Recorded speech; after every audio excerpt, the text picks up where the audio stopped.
C'est un sujet de joie que de pouvoir être celui par qui le Seigneur a permis que nous puissions écouter sa parole.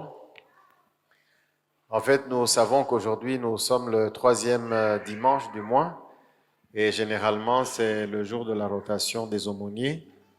Seulement, il se fait que Papa Edouard Ngungu, qui devait être avec nous, a eu quelques petits soucis de santé et il est convalescent. C'est ainsi qu'il n'a pas pu être là. Nous allons trouver l'occasion de prier pour lui aussi à la fin de ce moment. Nous sommes toujours dans le même thème annuel, et tu prospéreras à tous égards, et dans notre thème trimestriel, ton bonheur dépend largement de ton service. Et nous avons parlé du service et nous avons parlé des bénéfices du service. C'est vrai que ce n'est pas toujours facile d'être parmi les derniers à parler, parce que beaucoup a déjà été dit.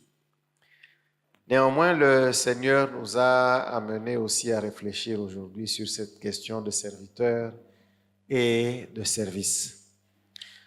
Nous assistons c'est nos amis, nos frères de la Coréval qui ont parlé des faux serviteurs. Mais il y a des vrais faux serviteurs, ça veut dire des serviteurs de Dieu, mais qui, parce qu'ils ne comprennent pas qu'ils sont serviteurs, se comportent en maîtres, au point finalement de prendre même la place de Dieu. Et ça fait qu'aujourd'hui, nous aussi, membres de la communauté, notre tendance, c'est de regarder à la tête du pasteur, à la parole du pasteur. Et bien sûr, le pasteur est le berger que le Seigneur a établi sur nous, gloire au Seigneur. Mais nous ne sommes pas là pour le pasteur. Nous sommes là parce que Jésus, n'est-ce pas, a fait de nous ses enfants, il a fait de nous une communauté et il a choisi parmi nous une personne qu'il a établie, n'est-ce pas, pour nous encadrer, nous conduire, nous gérer. Ça ne veut pas dire que les serviteurs de Dieu n'ont pas de valeur. Non, ils ont une grande valeur. Mais nul serviteur n'a de valeur que celle qu'il a reçue de la part du Seigneur. Et c'est pourquoi, en tant que serviteurs, nous devrions tous être très humbles. Déjà, le mot serviteur fait de nous des personnes, en fait, qui sommes au service des autres. Donc, qui, sur le plan hiérarchique, serions les derniers, n'est-ce pas, de la communauté. Mais malheureusement, il y a quand même des gens qui deviennent fanatiques des serviteurs. Nous voyons parfois à la télé des gens prier même des serviteurs de Dieu pour dire « Na bondeli, na moni » et à noter « Na zui photo ya papa, na bondeli » résultat est mon ami. Et pour finir, le serviteur n'est plus serviteur, il devient Dieu parce que c'est lui qui agit. Et ceci fait même qu'au sein de la communauté, il arrive que nous soyons aussi divisés parce que les uns se disent « Non, moi je suis de tel » et les autres « Moi je suis de tel ». Alors, ce matin, le Seigneur nous a conduits à laisser l'apôtre Paul nous parler des serviteurs et du service et des bénéfices de servir d'une manière ou d'une autre. Et le Seigneur nous a conduits dans le texte de 1 Corinthiens 3. Bien sûr, j'espère que c'est vraiment une coïncidence ou une direction du Saint-Esprit, parce que Maman Winnie nous a aussi amenés dans 1 Corinthiens 3. Et nous allons lire à partir du verset 5. Bon, à la maison, nous pouvons aller jusqu'à 13, voire 14. Mais nous allons lire du verset 5 à 9. Nous pouvons nous lever pour lire la parole de Dieu.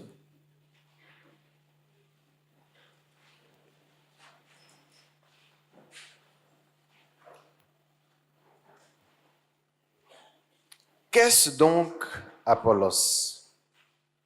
Et qu'est-ce que Paul?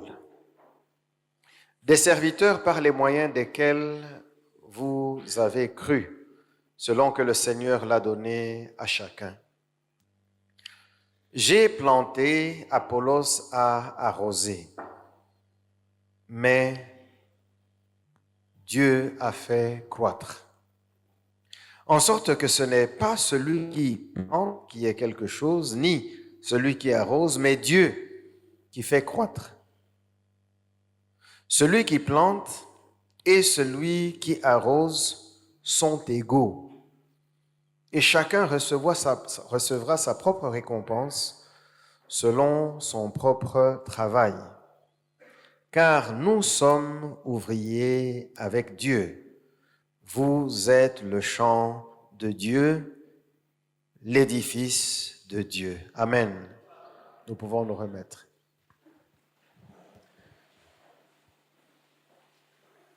Frères et sœurs, qui est serviteur? Qui est serviteur dans l'Église?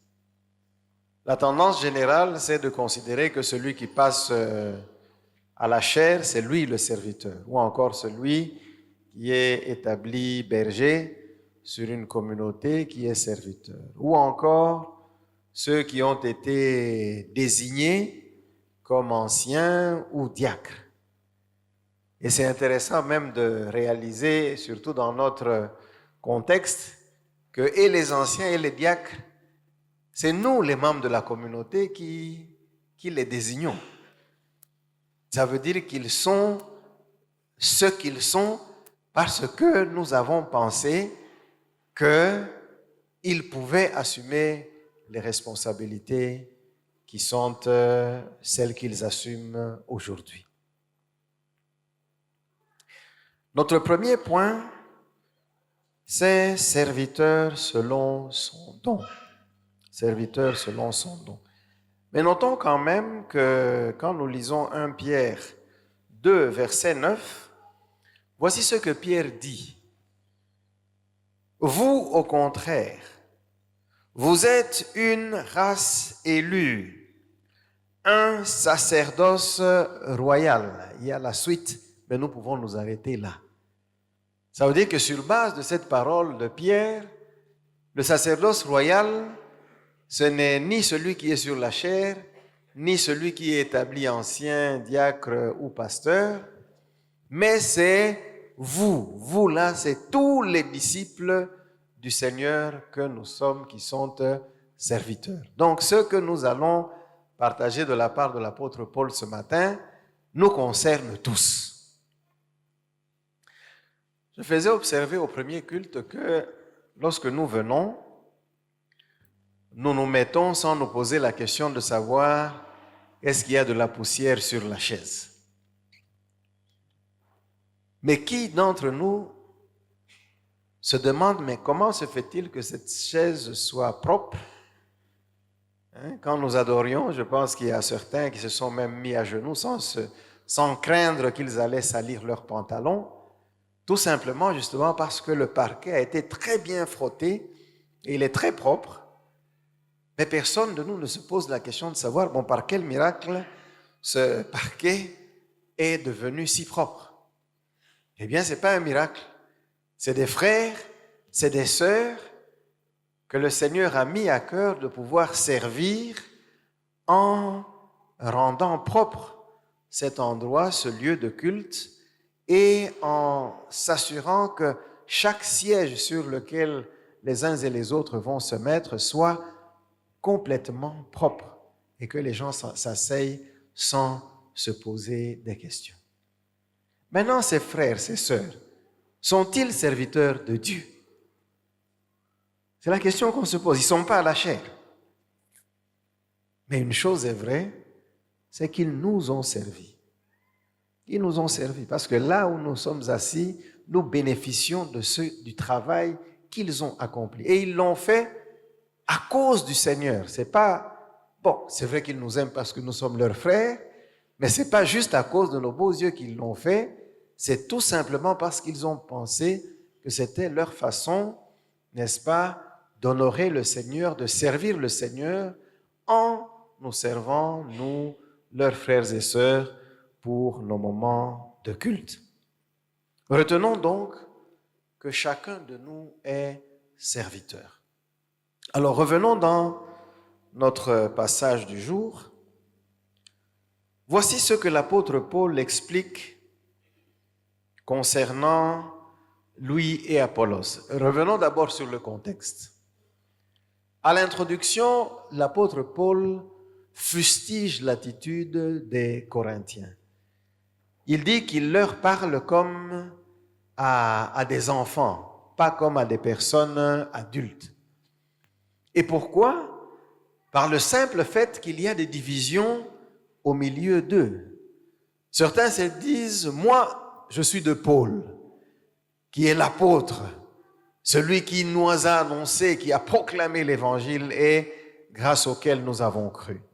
Et d'autres se disent, non, moi je suis d'Apollos. En fait, Apollos, quand nous rentrons dans le texte, le livre des Actes des Apôtres, nous savons que c'était un serviteur de Dieu, un enseignant qui était très éloquent, mais à l'époque déjà dans le livre des Actes, en dépit de son éloquence, en dépit de sa connaissance exacte des Écritures, il y avait un détail qu'il ne maîtrisait pas, notamment en rapport avec le baptême. Et c'est donc cet excellent orateur derrière lequel certains membres de la communauté se rangeaient. Et c'est alors que Paul demande, mais qui est Apollos? Qui est Paul? N'est-ce pas juste des serviteurs dont Dieu s'est servi, permettez-moi la tautologie, pour que vous puissiez recevoir l'évangile? Rien que des serviteurs. Et c'est là où, en tant que serviteurs, nous devrions faire preuve de beaucoup d'humilité. Surtout, plus nous avons des dons, plus nous devons être humbles. Parce que c'est, en fait, que ce soit des talents, que ce soit des dons que nous exerçons, ce sont des dons. Nous les recevons du Seigneur. Et quel orgueil pouvons-nous avoir de jouir d'un don? C'est juste un don. Ça ne relève pas de nous. Ça ne relève pas de nos capacités personnelles. Mais cela relève de la grâce de Dieu qui nous a accordé ce don pour que nous soyons au service de la communauté. Et ici, Paul parle de soi-même, au verset 10, la première partie. Selon la grâce de Dieu qui m'a été donnée, j'ai posé les fondements comme un sage architecte. Paul a fait le travail de poser la fondation. Et au verset, je pense que ça doit être le verset...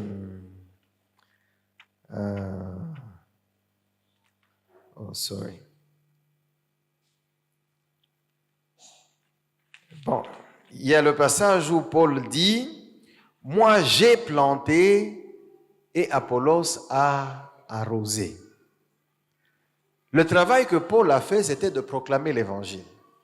Et nous savons que Paul, c'était, bon, peut-être pas très éloquent, mais en tout cas, lorsqu'il délivrait le message de l'évangile, plusieurs personnes étaient touchées et venaient au Seigneur.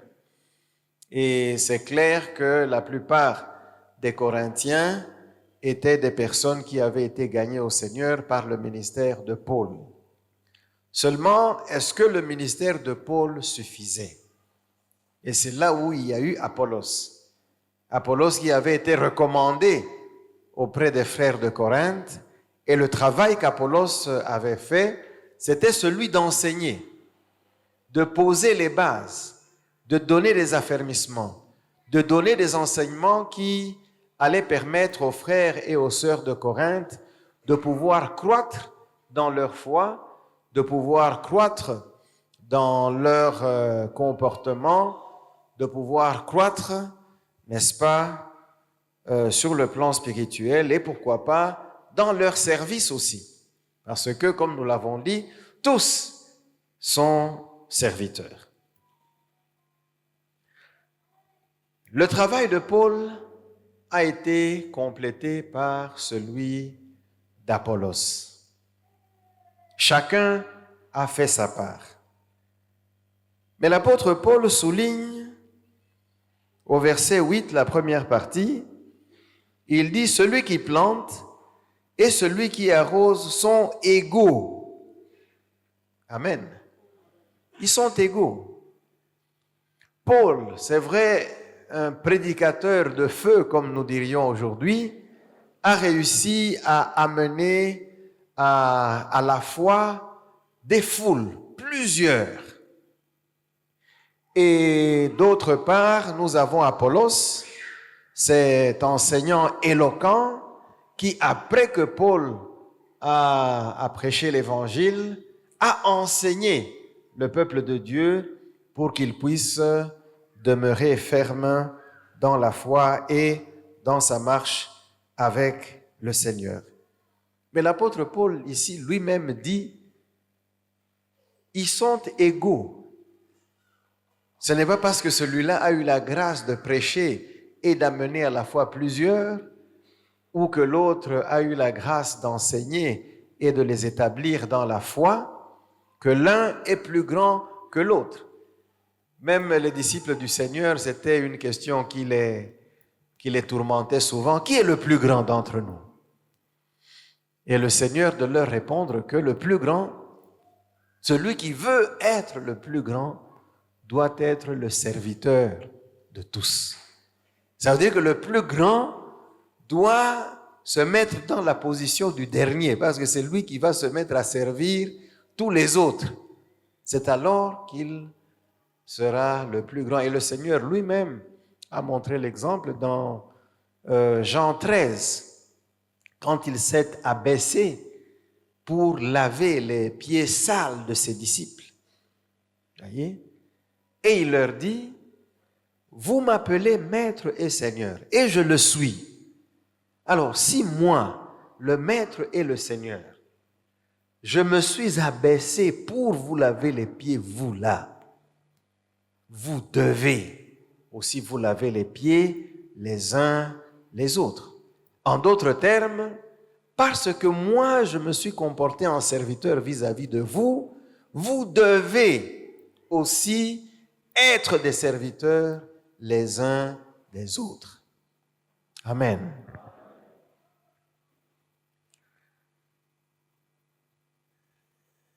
Billy Graham est un prédicateur, un évangéliste très connu,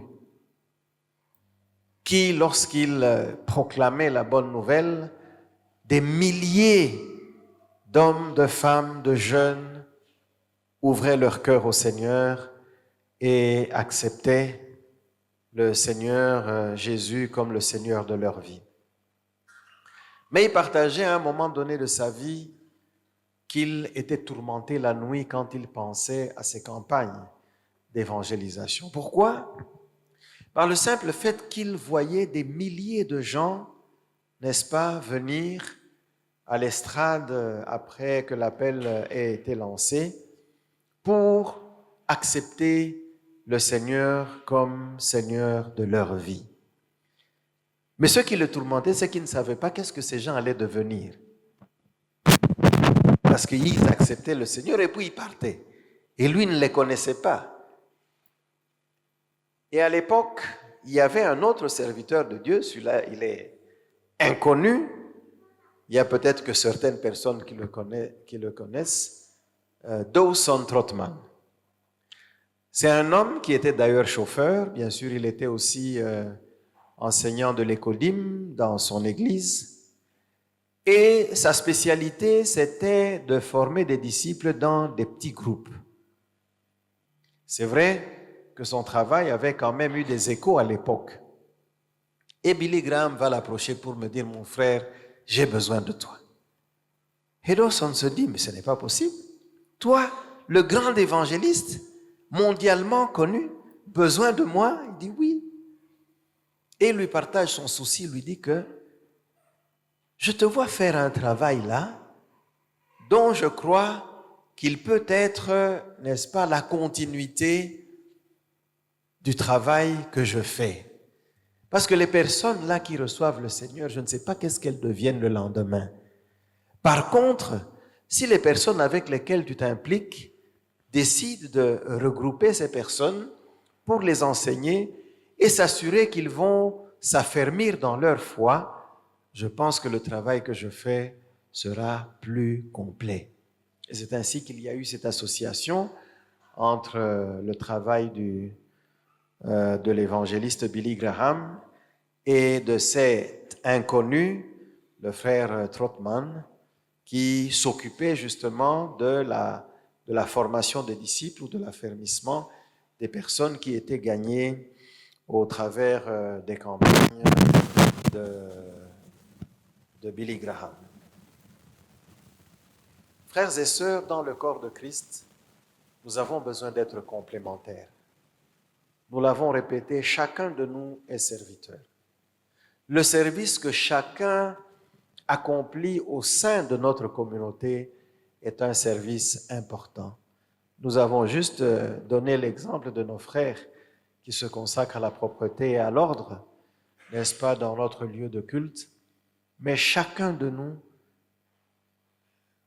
quoi que ce soit qu'il fasse, dans le cadre de la vie de l'Église, il sert le Seigneur et son travail est très, très, très important aux yeux du Seigneur.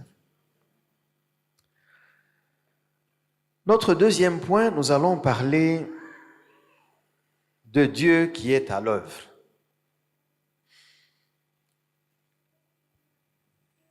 Nous surprenons parfois certains serviteurs de Dieu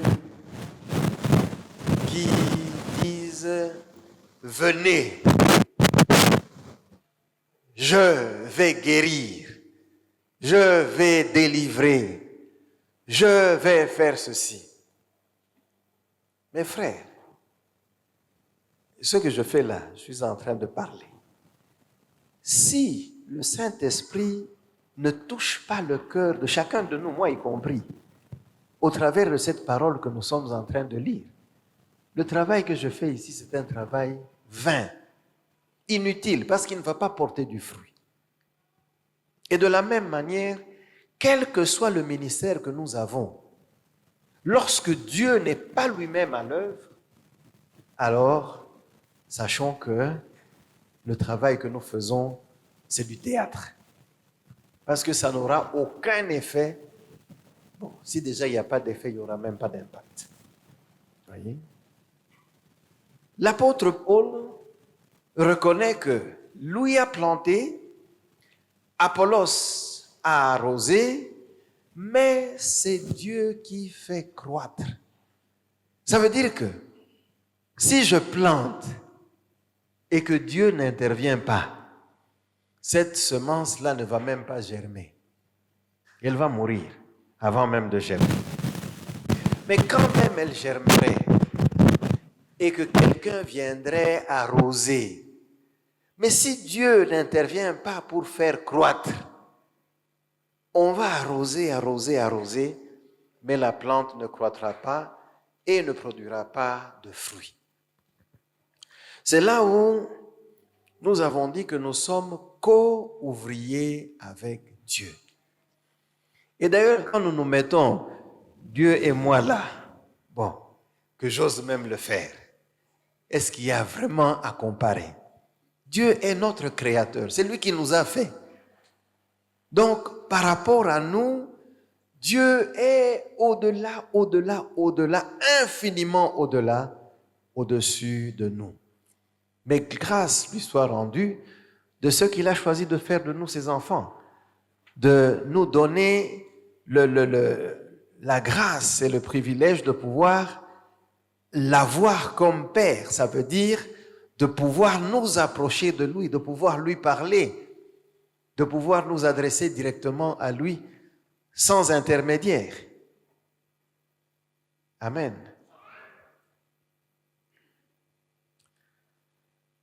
Le Seigneur, dans Jean 6, 44,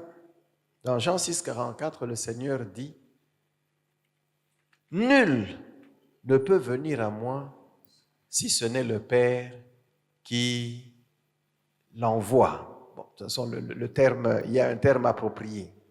Mais en fait, c'est une façon de dire que lorsque nous présentons l'Évangile à quelqu'un, cette personne ne peut pas croire en l'Évangile si le Père ne le pousse pas. Ce qui fait que lorsque nous annonçons l'Évangile, accomplissons notre part et attendons-nous à ce que le Seigneur, avec qui nous sommes, n'est-ce pas, puisse pousser cette personne à ouvrir son cœur, à le recevoir et à faire de lui le Seigneur de sa vie et à le reconnaître comme son sauveur. Sans Dieu, il n'y a pas de ministère. Sans Dieu, il n'y a pas d'œuvre au nom de Dieu. Le Seigneur, toujours dans Jean, maintenant, là c'est au verset 16, là où il parle du Saint-Esprit, au verset 8, Jean 16, 8, voici ce que le Seigneur dit. 8. Et quand il sera venu, ici il s'agit du Saint-Esprit, il convaincra le monde en ce qui concerne le péché, la justice et le jugement. Amen. Pour qu'un homme soit convaincu qu'il est pécheur, qu'il est perdu et qu'il a besoin du salut, c'est le Saint-Esprit seul qui est capable de parler à son cœur, de lui ouvrir les yeux sur sa vie et de lui montrer quel est l'état dans lequel il se trouve.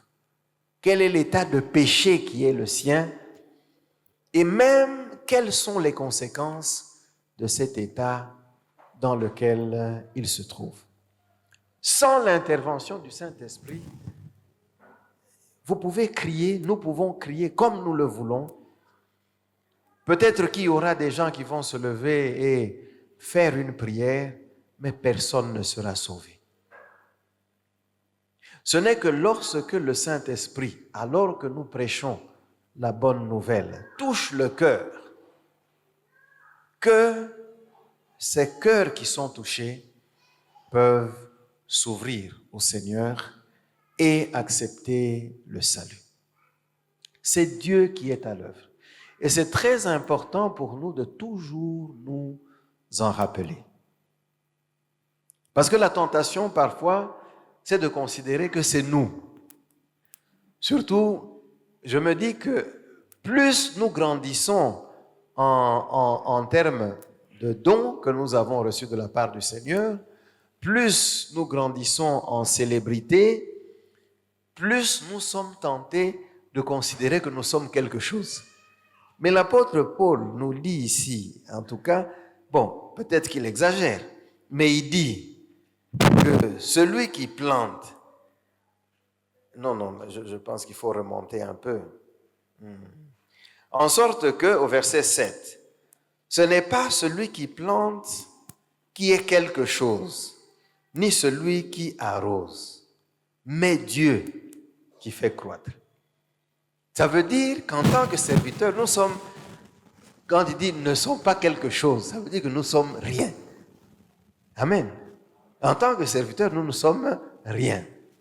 Mais c'est dans cette coopération, n'est-ce pas, ouvrier avec Dieu, que Dieu œuvrant avec nous, Dieu œuvrant en nous, que finalement ce que nous faisons fait de nous des quelque chose. Mais en réalité, Dieu est celui à qui devrait revenir toute la gloire. Et pour ceux qui sont honnêtes, ils peuvent se rendre compte qu'en fait, je fais des choses ici, mais quand je vois le résultat, je sais que ça, ce n'est pas moi, c'est Dieu.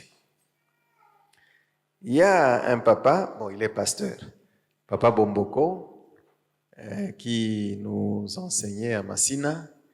et qui nous racontait une histoire qui s'est passée au cours d'une campagne d'évangélisation. Il y a une maman infirme qui est venue, elle avait des béquilles, mais elle était aussi sur une chaise roulante. Elle s'est approchée de lui. Il confesse, il dit, mes frères, j'ai eu très peur, parce que je me suis dit, qu'est-ce que je vais faire avec cette infirme? Vous voyez? Il vient de proclamer la parole, il vient de proclamer la puissance de Dieu. Mais quand une infirme s'approche, il se dit, ça c'est un cas. Mais le Saint-Esprit lui convainc quand même de prier pour elle. Il dit, la maman s'est mise sur ses béquilles. Alors il a entendu le cliquetis des béquilles qui sont tombées. Et il s'est dit, ici c'est la catastrophe. Il a crié le nom de sa femme. Cécile! Et puis, il se rend compte que la femme était debout et qu'elle sautait de joie. Et il a pris maintenant les béquilles, il les a soulevées pour glorifier le Seigneur. Et il nous dit, en fait, moi, j'étais tout autant surpris que ceux qui étaient témoins de ce miracle. Parce que c'est Dieu qui a agi. J'avais juste prêché. J'ai même eu peur en me disant, mais qu'est-ce que je vais faire? En fait, lui ne pouvait rien faire. Mais Dieu était intervenu, il a agi et il a opéré un miracle. Voilà pourquoi nous devons nous appuyer sur le Seigneur. Nous devons nous associer au Seigneur. En fait, c'est l'œuvre du Seigneur. Et nous sommes des ouvriers dans sa moisson. C'est lui le maître de l'œuvre. Et c'est lui-même l'acteur. Mais il nous a associés parce que nous lui appartenons. Et rappelons-nous toujours, quand je dis nous associés, c'est nous tous. Ce n'est pas seulement ceux qui sont sur la chaire ici ou ceux qui sont assis de l'autre côté sur ma droite. 2 Corinthiens 3, 18, c'est un passage qui nous rappelle aussi cela. C'est un passage que nous connaissons. 2 Corinthiens 3, 18. Nous tous, qui, le visage découvert, contemplons comme dans un miroir la gloire du Seigneur, nous sommes transformés en la même image, de gloire en gloire, comme par le Seigneur l'Esprit. Amen. Et l'Esprit ici, c'est écrit avec un E majuscule, il s'agit donc du Saint-Esprit. Notre propre transformation, notre propre croissance, notre propre développement sur le plan spirituel et même dans le service, c'est encore une fois l'œuvre du Seigneur. C'est vrai que nous avons une part de responsabilité. Nous devons grandir dans la connaissance de Dieu au travers des Écritures. Nous avons une part de responsabilité. Nous devons développer, n'est-ce pas, notre intimité avec le Seigneur au travers d'une vie de prière. Et cela nous a été répété plusieurs fois ici. Mais encore une fois, c'est le Seigneur et seul le Seigneur qui est à l'œuvre au travers du Saint-Esprit. Frères et sœurs, notre dernier point, c'est que tout service pour le Seigneur sera récompensé. L'apôtre Paul au verset 8, il dit « Celui qui plante et celui qui arrose sont égaux, et chacun recevra sa propre récompense selon son propre travail. » Amen. Soulignons d'abord « sont égaux ». Et c'est très important de souligner cela. Ce n'est pas parce que je suis ancien que je suis supérieur à mon frère ou ma sœur qui n'a pas de définition en termes de titre. Non, nous sommes tous égaux. Nous sommes frères et sœurs. Nous sommes frères et sœurs. À l'un, telle grâce a été donnée. à l'autre, telle autre grâce a été donnée. Mais nous sommes égaux. Nous sommes tous enfants de Dieu. Nous sommes tous frères et sœurs devant le Seigneur. Et maintenant, le Seigneur, l'apôtre Paul dit ici que chacun recevra une récompense selon son propre travail. Chers frères, chères sœurs, chacun de nous a une contribution qu'il apporte dans la vie de l'Église.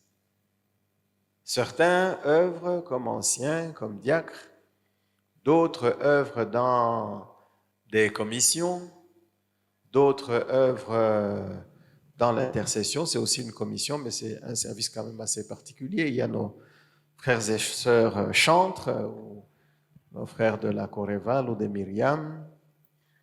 Et chacun a un service. Nous avons parlé de nos amis qui s'occupent de la propreté. Chacun de nous a une contribution à apporter à la vie de l'Église. Et il est important que lorsque nous apportons cette contribution, que nous veillions à ce que cette contribution soit significative. Quand nous faisons la propreté, faisons-le d'un bon cœur. Faisons-le avec soin. Faisons-le même en priant pour dire, Seigneur, que celui qui va s'agenouiller ici ne se salisse pas demain. Amen. Lorsque nous prions, prions avec ferveur, sachant que nous sommes là pour soutenir l'Église, pour soutenir les frères et sœurs, pour secourir les frères et sœurs qui sont dans la détresse au moyen de la prière. Que ceux qui travaillent à la supervision du chantier le fassent aussi en étant stricts, en étant rigoureux dans le contrôle, n'est-ce pas, du travail qui se fait. Chacun de nous doit veiller sur la qualité de son travail. L'apôtre Paul, dans la suite de notre texte, au verset 12, il dit, « Or, si quelqu'un bâtit sur le fondement avec de l'or, de l'argent, des pierres précieuses, du bois, du foin, du chaume, l'œuvre de chacun sera manifestée. » Amen. Il a parlé d'abord du fondement. Lorsque le fondement est posé, ça veut dire que lorsque une personne a cru en Jésus, le fondement est posé. Mais maintenant, comment va-t-on construire dessus? Quel est le matériau que nous allons utiliser?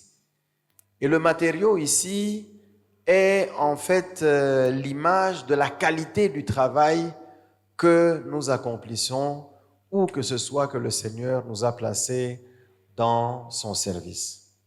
Si c'est un travail de bonne qualité, là, nous construisons avec de l'or. Si c'est un travail de moyenne qualité, nous sommes dans de l'argent. Mais quand nous commençons à construire avec le bois, là, la qualité est en train de diminuer. Et quand on décide de construire avec la paille, alors là, c'est la catastrophe. Pourquoi? Parce que justement, l'œuvre de chacun sera évaluée. Et elle sera évaluée dans le feu. Nous savons que lorsque vous prenez de l'or, vous le passez dans le feu, eh bien, l'or en sort purifié. Mêmement pour l'argent.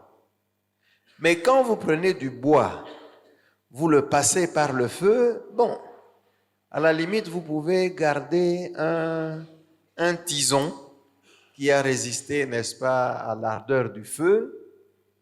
Mais quand vous prenez de la paille et que vous passez par le feu, quand on va souffler dessus, il n'y aura plus que... est-ce qu'on peut même appeler ça de la cendre? ce sera vraiment de la poussière qui va se disperser. Et c'est ainsi que toute œuvre que nous accomplissons dans l'œuvre du Seigneur, permettez-moi la tautologie, nous devons veiller à ce qu'elle soit de qualité.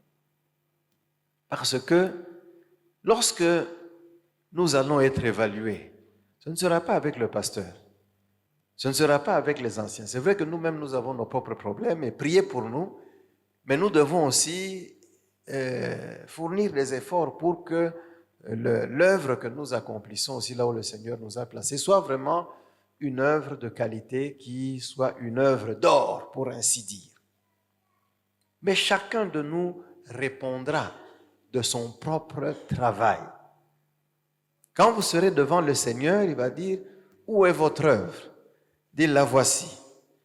Dit, voici le feu de l'épreuve. On passe par le feu. Et à la fin, si on souffle et qu'il n'y a plus rien, nous allons voir ce que l'apôtre Paul en dit.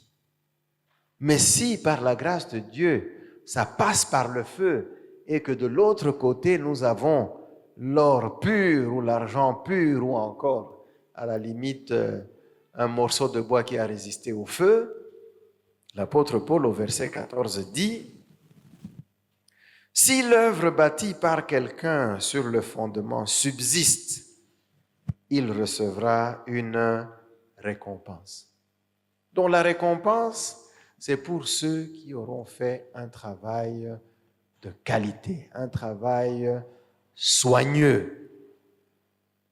Mais il ajoute au verset 15, et c'est important de suivre ça. Si l'œuvre de quelqu'un est consumée, donc il ne reste plus rien, il perdra sa récompense. Pour lui, il sera sauvé, mais comme au travers du feu. C'est intéressant de voir qu'il est écrit « il perdra sa récompense ». C'est comme si sa récompense était là. Mais parce que son œuvre n'a pas résisté, la récompense qui lui était destinée, il la perd. Et cette personne, il est écrit qu'elle est sauvée quand même, mais comme au travers du feu. Mes frères et sœurs, sera-ce vraiment heureux pour nous de nous retrouver juste sauvés nous-mêmes, sans aucune récompense, avec nos frères et sœurs qui auront été plus sérieux avec le Seigneur, remplis de récompenses. Et nous ne savons même pas à quoi ressembleront ces récompenses. Certaines parlent de couronne, n'est-ce pas? Et que vous vous retrouviez dans un quartier où tout le monde est couronné, sauf vous. Ah, Seigneur, aide-nous.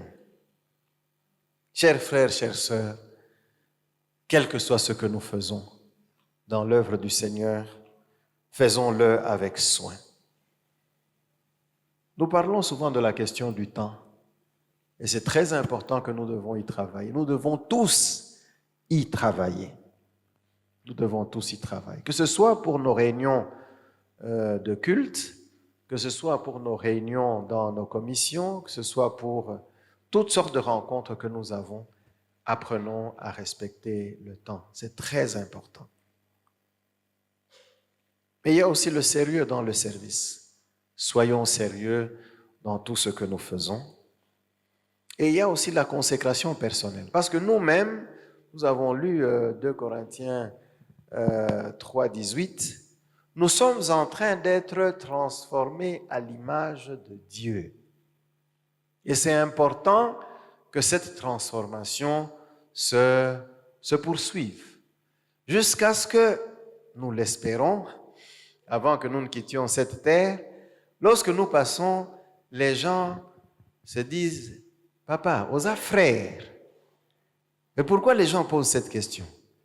Parce qu'il y a en vous quelque chose qui reflète, n'est-ce pas, la présence du Seigneur dans votre vie.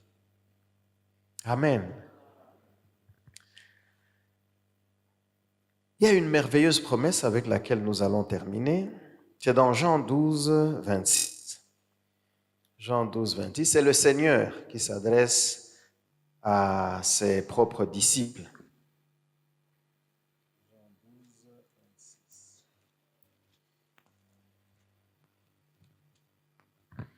Voici ce que le Seigneur dit à ses disciples dans Jean 12, 26. Si quelqu'un me sert, qu'il me suive. Qu'il me suive, en d'autres termes, qu'il suive mon modèle, comment moi j'ai servi. Et là où je suis, là aussi sera mon serviteur. Où est le Seigneur? Nous savons où il est. Et il dit que là où je suis, là aussi sera mon serviteur. Et il ajoute, si quelqu'un me sert, le Père l'honorera. Amen. Voulons-nous être honorés par le Père? C'est à nous de choisir. Faisons un travail d'or, d'argent, de bois ou de paille selon notre choix. Nous allons incliner nos têtes dans la prière. Frères